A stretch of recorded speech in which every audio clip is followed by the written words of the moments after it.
Hi guys, I am engineer Hassan Adil. The topic of this video is what is Progress Spotlight in Primavera P6 and what is its use. Progress Spotlight is a very useful tool in the Primavera P6. We use it during the updation of our program. Progress Spotlight is located in the view here, and it is also in the front is located here. Progress Spotlight will highlight your activity in the yellow color which are in progress in your current update period. It is a very useful tool because you do not need to use the filter for your program which activity were in progress in your last current update period.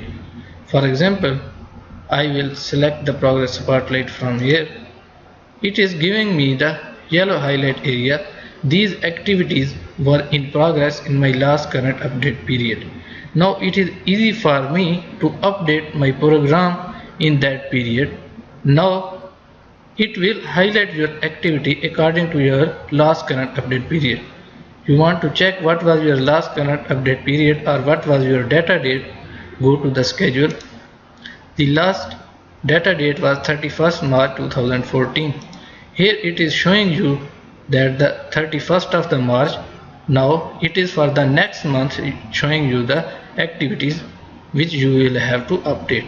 If you want to change it, the Progress Spotlight period, for example, now you do not want to update your program on monthly basis, but you want to update your program on weekly basis, you will right click here, select the time scale.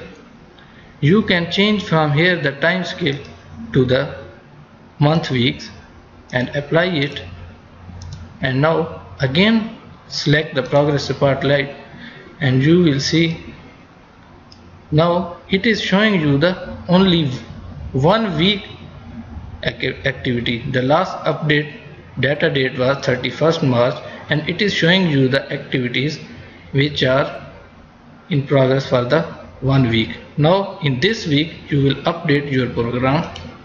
It is a very useful tool. So from this highlight, yellow color highlight in your whole program, you know that you will have to update your program in that period. This is the use of Progress Spotlight in the Primavera P6. Thank you for watching this video.